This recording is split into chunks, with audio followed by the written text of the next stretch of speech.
హైదరాబాద్ మహానగరంలో శాంతి భద్రతలు కరువయ్యాయని ఎమ్మెల్యే మాధవరం కృష్ణారావు మండిపడ్డారు. నగరం నడిబొడ్డున హత్యలు జరుగుతుంటే పోలీసులు ఏం చేస్తున్నారని ఎమ్మెల్యే నిలదీశారు. నెల రోజుల క్రితమే కత్తులతో రోడ్లపై రౌడీలు గుండాయిజం చేస్తున్నారని పోలీసులకు ఫిర్యాదు చేశామన్నారు.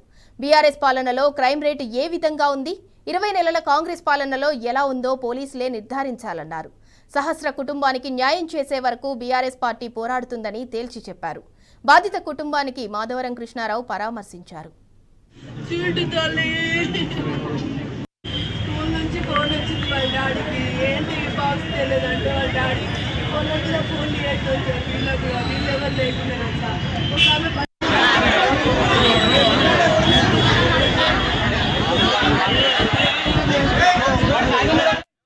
సహస్రాలైనటువంటి అమ్మాయిని సుమారుగా 4వ ఫ్లోర్లో ఉన్నటువంటి పెంట్ హౌస్లో వెళ్ళి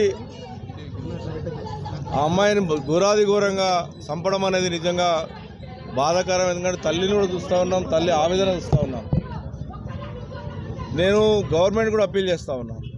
ఇదే కాదు, పట్టాపగలు మియాపూర్లో పట్టాపగలు దొంగతనం జరగడం, ఈ మధ్యలోనే నిన్నాక మొన్న హౌసింగ్ బోర్డులో తల్వార్లు పట్టుకొని కత్తులు పట్టుకొని ఇంటి మీద దాడి చేస్తే కూడా పట్టించుకునే పాపాన లేదు.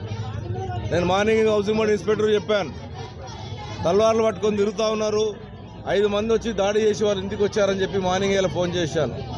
ఇవాళ చూసి ఒక తల్లి ఆవేదన చూస్తూ ఉంటుంటే నిజంగా మా అందరు కూడా బిడ్డలు ఉన్నారు, మనమరాలు ఉన్నారు, మనమలు ఉన్నారు. ఎవరు వాళ్ళకు శత్రుత్వం లేదన్నప్పుడు కూడా అంతా ఘోరంగా చంపడం అనేది, అది కూడా 4 మంది మెట్లెక్కి ఆడపిల్లలను చంపడం అనేది దురదృష్టకర విషయం, బాధాకర విషయం. పోలీస్ అధికారులు దీని మీద సీరియస్ తీసుకోవాలి. ఇప్పటికే హైదరాబాద్ నగరంలో ఉన్న జరుగుతున్నటువంటి దొంగతనాలు కానీ, దోపిడీలు కానీ, మటర్లు కానీ విపరీతంగా పెరిగిపోతూ ఉన్నాయి. దీన్ని తగ్గించమని కోరుతా ఉన్నాం. ఆ పిల్ల పానం తెచ్చేయగలలేం, కానీ ఇంకొక పిల్లకు కూడా జరగొద్దని చెప్పి తల్లి ఆవేదన చెప్తా ఉంటుంటే బాధ కలుగుతూ ఉంది. పోలీసు అధికారులు ఆలోచన చేసుకోవాలి. ఇప్పటికైనా law and order, Hyderabad law and ఆర్డర్ని సక్రమంగా పరిస్థితి చేసుకోండి. డీసీపీ గారు, మీరు రోజు టెలికాన్ఫరెన్స్ కాదు, పట్ట పగల ఈరోజు ఒక గంజాయి తాగుకుంటా, గుట్కా తాగుకుంటా డ్రగ్స్ ఎరుగుతూ ఉంది. పిల్లలలో చాలా ఇబ్బంది పడుతున్నారు. పిల్లలు ఏం చేస్తారో అర్థమవుతలేదు. దీని మీద సీరియస్ యాక్షన్ తీసుకోవాలి ప్రభుత్వం.